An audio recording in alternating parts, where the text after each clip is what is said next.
It seems we're not a good match. You don't need to come in from tomorrow." I had reached my limit too. I couldn't keep up with a boss like her. I responded right then and there. "Understood. I'll resign today. Thank you for everything, even though it was a short time." With that, I decided to leave the job I loved so much. As I was going for my busy days, a new secretary came to tell me I had a visitor. Wondering who it was, I headed to the reception room and saw Mrs. Johnson, the president, there. "John, as you can see, would you come back to our company?" As soon as she saw me, Mrs. Johnson said hi politely. The once high-handed Mrs. Johnson was nowhere to be seen. "My name is John. I've been working at a clothing store for traditional clothes in a small town in Nebraska for 20 years. Recently, there are fewer customers for traditional clothes, so we also deal with suits, shirts, and even take orders for school uniforms to keep going. I have no complaints about this company. In fact, I'm fond of how it's rooted in and values the local community." Dark clouds loomed over the company when the former president, who had been running the company, fell. He had started the store when he was young, but his health had been declining recently, and he eventually couldn't even make it to the store. Then, his granddaughter, with no experience in this line of work, Mrs. Johnson Emily, took over as president. Although she was briefed on the takeover, her way of dealing with people was just awful. I was particularly targeted by Mrs. Johnson. "John, how's sales going recently? I'd like you to close some new deals soon." Mrs. Johnson asked me in a displeased tone. "Yes, I've been making new rounds, but there are hardly any individual customers willing to order traditional clothes." It may sound like an excuse, but the declining interest in traditional clothes year by year is a fact. The diminishing prospects of our traditional clothing store were also a reality. However, Mrs. Johnson relentlessly blamed me. "I don't want to hear such excuses. It's not that we can't get contracts. We just haven't tried enough. You need to do more than just visit our regular customers. You need to cultivate new ones." With that, Mrs. Johnson let out an exaggerated sigh. "Don't think you can stay here forever. Increase your time outside. Don't come back until you get a contract." Mrs. Johnson stood up, grabbing her designer bag. A fancy bag and a well-tailored suit. Mrs. Johnson, being the face of the company, her going to spas and saunas during work hours was losing her the employees' trust. "Taking a break. I have a meeting this afternoon about the uniforms we supply, so I need you to be back by 3. Before I could finish, Mrs. Johnson slammed her bag on the desk with a loud noise. A break? Listen here. A president doesn't have breaks. I don't want to be lumped together with irregular employees. You never know where a good opportunity might come up, and I think it's important to show face actively. I wish you'd think a bit before you speak." Mrs. Johnson, in a flurry of words, turned and walked briskly to the exit. The large diamond shining at her neck seemed especially dazzling. As soon as lunch break started, I gobbled down my meal. Ever since the previous president fell, we stopped having leisurely meals. When Mrs. Johnson took over, she became overly focused on performance and sales numbers, adopting a policy of not tolerating maintenance or regression. There were even days she said, "If you have time for a lunch break, go make sales." We used to order takeout and chat about trivial things, but not anymore. Those were precious moments for employee communication, and I feel a deep sense of loss thinking those days are gone. But there's no time for sentimentality. Today, I need to visit our loyal customers and also secure new contracts. If I skip the greetings to our regular clients and businesses with confirmed orders, I could probably do more sales visits. However, having been in this business for many years, I believe personal relationships are paramount. It's enjoyable to work with trusted tailors, selecting and crafting quality traditional clothes together, and our customers feel a sense of security with our established relationships. That's why they buy luxurious clothes from us and choose us for once-in-a-lifetime events like weddings. Though I can't take too much time, I make sure to greet our clients and vendors carefully. At one elderly customer's home, I asked how their grandchild's wedding went. This grandmother had previously chosen and bought her granddaughter's wedding dress with me. She expressed great satisfaction with the dress and the wedding, which was wonderful to hear. When she said she'd like to do the same for another granddaughter's wedding, I was genuinely happy. Because of these visits, I hardly get to do new sales rounds, and of course, haven't secured any new contracts. The clock had already struck 2. I had to head back soon or I'd miss the meeting, so I started back to the office with heavy steps. Welcome back. How did it go? You didn't slack off, so you must have snagged at least one contract, right? Mrs. Johnson said, making me fumble for words. It's rare for her to return early, but her presence is almost suffocating. Seemingly displeased with my reaction, she kicked her desk and raised her voice. Did you achieve nothing at all? You're really a burden to the company. Maybe you should start job hunting. Though, a man in his 40s with no skills isn't in much demand. Angered by Mrs. Johnson's words, I reported my modest success. Well, a customer who previously bought a wedding dress was pleased and said they'd come back to us for another one. Mrs. Johnson snorted in response to my story. And when will they buy? How many dresses? What's the price range? There's ongoing business potential, right? She continued to interrogate and berate me with a cold voice. Listen, you seem to think chit-chat is sales. Sales isn't over until the product is delivered and the invoice is sent. Otherwise, it's not profitable. I don't need your bragging about empty pleasantries. Though I wanted to retort, it was true I haven't secured any new contracts. Determined to land a contract tomorrow and prove her wrong, I started preparing for the upcoming meeting. But as I was stapling the documents, Mrs. Johnson suddenly said something unexpected. Right, I have to leave for an appointment, so let's do the meeting report tomorrow. I couldn't help but ask about the situation as she began getting ready.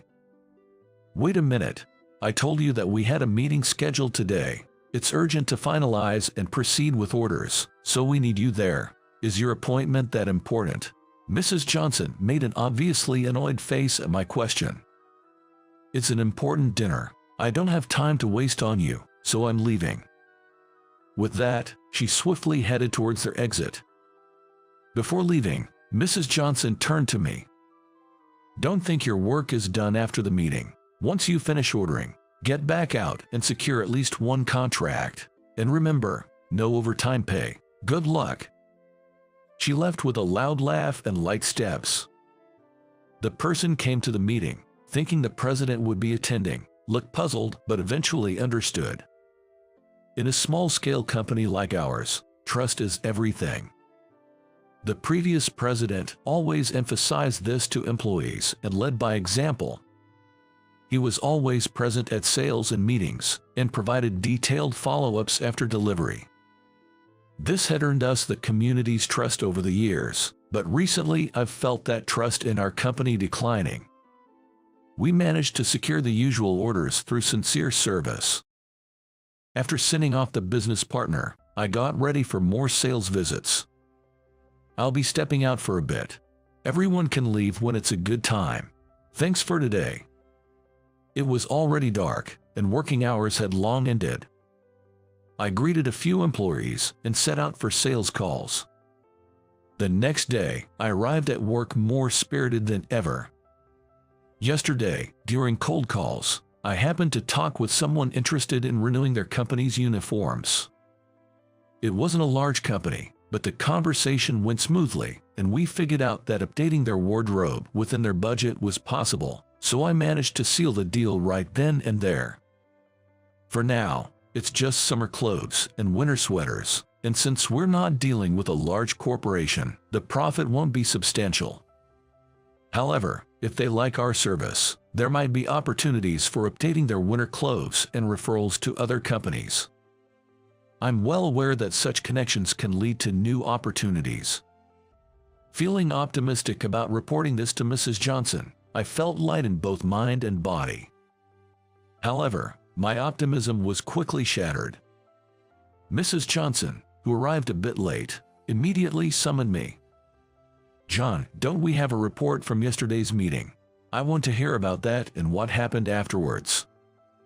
"Yes, I'll report now." I walked briskly towards Mrs. Johnson, who seemed tired, holding her forehead. "Are you all right? Do you feel unwell?" she just said to hurry up. There was a smell of alcohol. Apparently, she had been drinking until the early morning and wasn't feeling well. I wondered about her professionalism, showing up to work in such a state. Despite my dismay, I briefly reported about yesterday. "We'll proceed with the orders as usual. There were some negotiations on price, but they understood it will remain unchanged. Also, hold on, did they ask for a discount?" You did push back, saying we want to increase the price, right? Mrs. Johnson glared at me with bloodshot eyes. "No, of course, with the rising costs, we'd like to increase prices, but that's difficult since we're offering the same products as other companies. They wouldn't agree, considering their profit margins." My explanation infuriated Mrs. Johnson. "That's why we're taken advantage of. If you don't show a firm stance, how will we get ahead? Think about our profits first, not the clients." Even as a president, I couldn't agree with Mrs. Johnson's approach. Sure, sometimes tough negotiations are necessary. But business cannot last if it's only about one party's gain. Especially in company-to-company dealings. Arguing would only add fuel to the fire.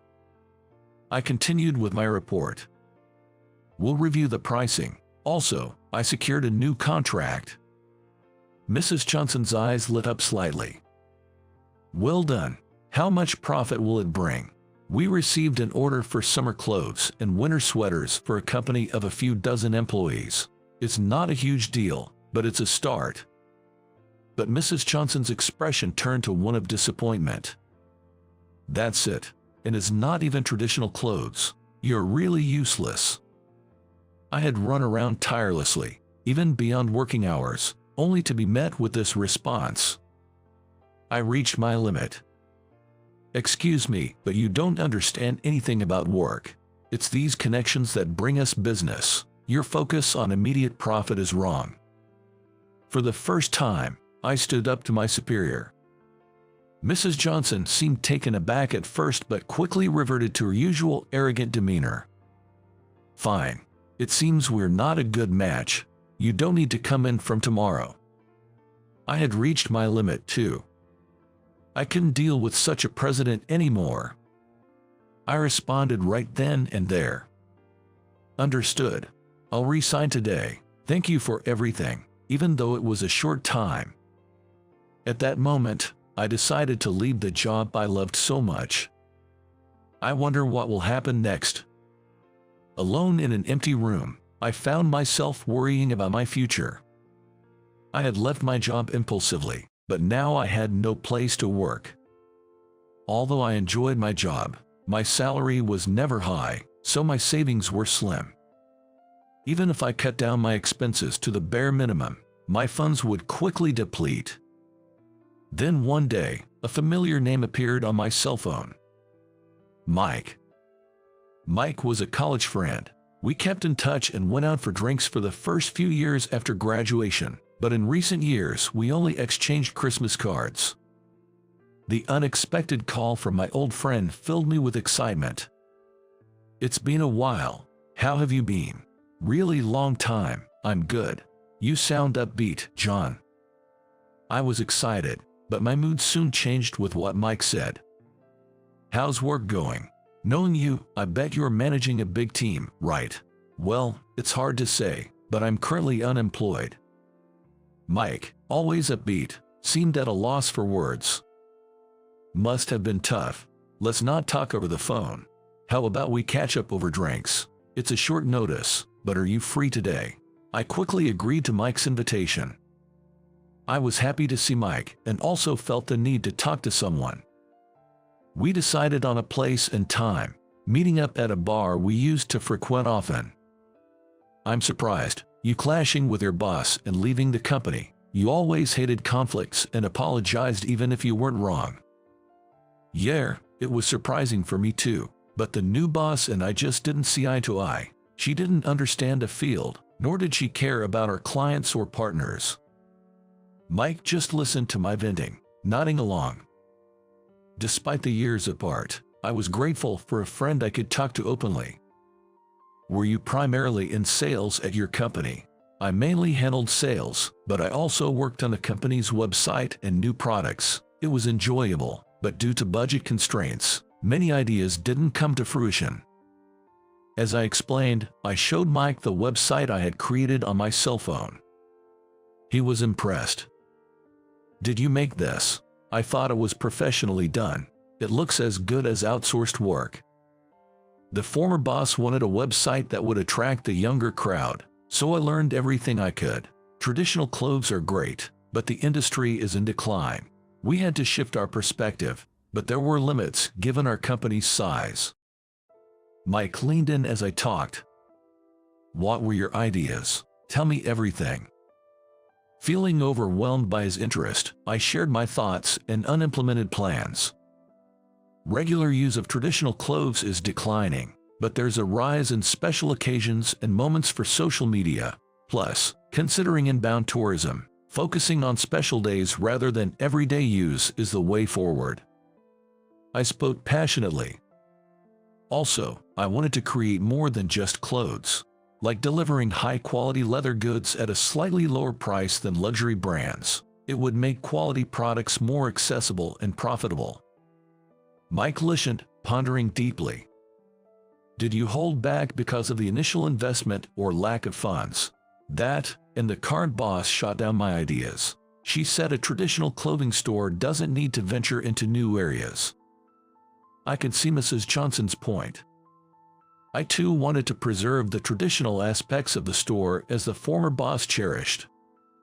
But it's tough against the industry's declining trend. I wanted to bring new life to the company, but it wasn't accepted. Mike drained his beer and then made an offer. "John, how about working at my company? I'll pay you a fixed salary equivalent to what you were earning, plus commission on sales. Not a bad deal, right?" His eyes were earnest. I knew Mike had started his own brand and business, but I didn't think he was in a position to hire someone like me. When I inquired, Mike laughed. "You underestimate me. My business is mainly online, and I don't have a physical store, but that's enough these days. It's getting to the point where I can manage with just outsourcing." Then, ensuring no one else could hear, Mike whispered his store's revenue and his personal income to me. I was stunned. He was making in a month what I earned in a year. "Well then, I'm looking forward to it. Let's start from next week." Having decided to work at Mike's company, we agreed to formalize the contract later. I immediately made an impact at Mike's company. I revamped their cumbersome website, making it easier to search for products, which led to a tenfold increase in page views. Moreover, I introduced suits and leather accessories to Mike's company, which had primarily focused on selling t-shirts. The convenience and quality of these new additions were well received, and word-of-mouth referrals began to eclipse t-shirt sales. "Hey, the orders won't stop, and we can keep up with production. Can you do something about it?" Offering good products at affordable prices, plus the brand trust Mike has built up over the years, it's great. I'm really happy to finally do what I couldn't before due to budget constraints. While we were having this conversation, purchase notifications kept popping up on the tablet. Production was almost at its limit, but Mike was scratching the back of his head with a pleased look. "Your previous company really let go of a great talent. It was just a matter of good timing and environment. Anyone could have done what I did." Suddenly, my cell phone rang. Looking at the display, I saw Mrs. Johnson's name. Wondering what she wanted, I anxiously answered the call. "Hello, John, it's a disaster. Can you come back? Can you come back right now? You can, right? Mrs. Johnson sounded more panicked than ever, so I decided to listen to her. What's the matter? Ever since you left, our regular customers say they'll go elsewhere. Our other partners want someone they can communicate with, like you.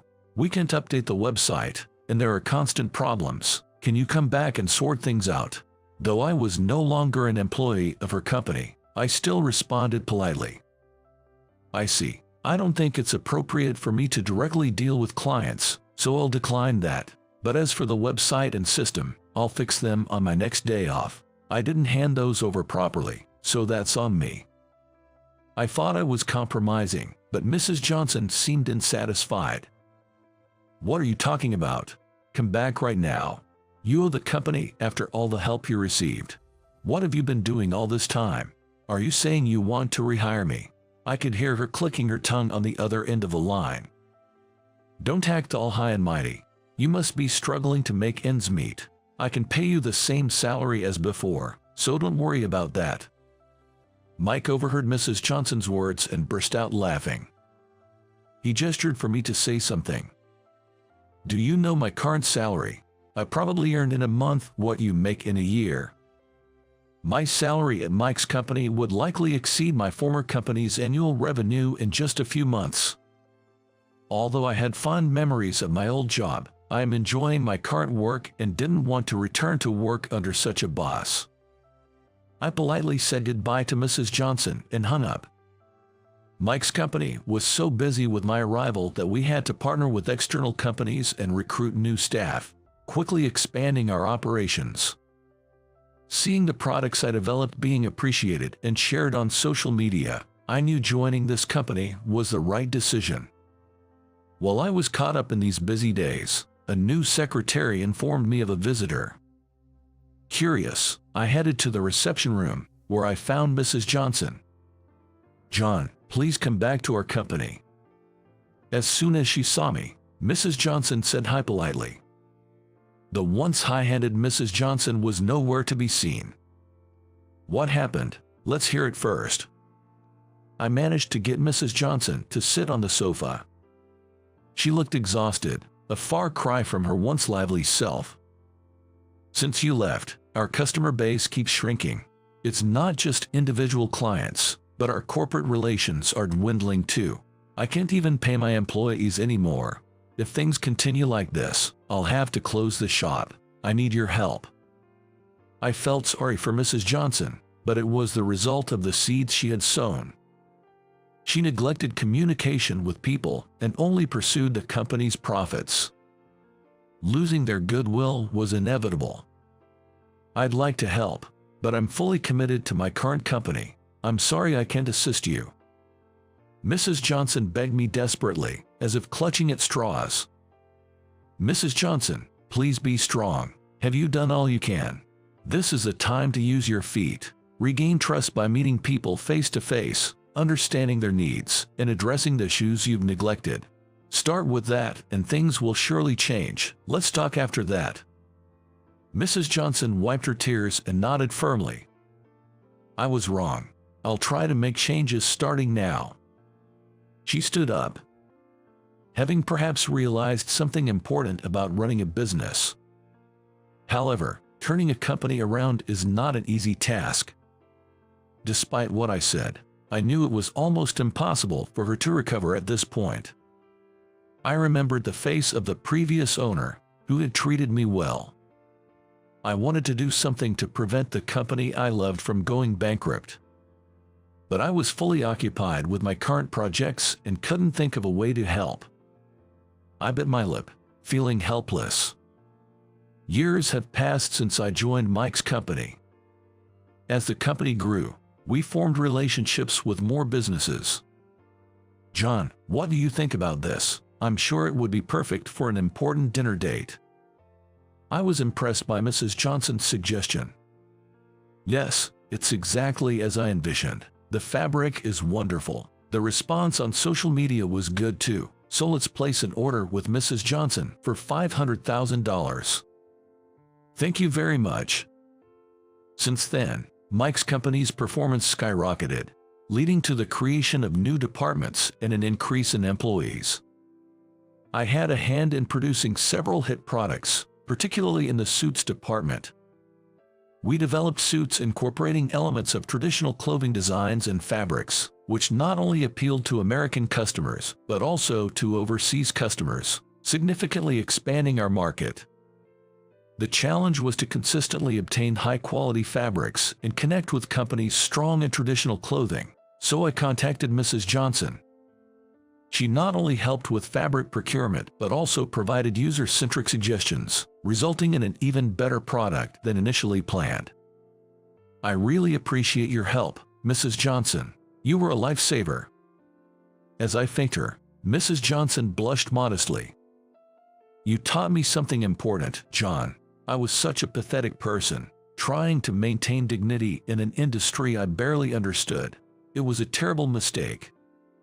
Now, I hear she has built good relationships with her employees and partners and has regained trust in her community. I am confident Mrs. Johnson's company will continue to thrive. Mike, who used to be all about work, also found an important partner. Today is his wedding. I was as happy for Mike's marriage as if it were my own. Congratulations, you look the best you ever have. Well, it's all thanks to the design. I just hope I'm not outdone by the suit. Laughing about it, we shared a moment of joy. Clothes have the power to enhance everyday life and make a single, special day even more memorable. There's a certain magic in clothing. I am happy to work in a job that handles such a powerful tool. I want to continue working in a role that adds a touch of beauty to someone's everyday life.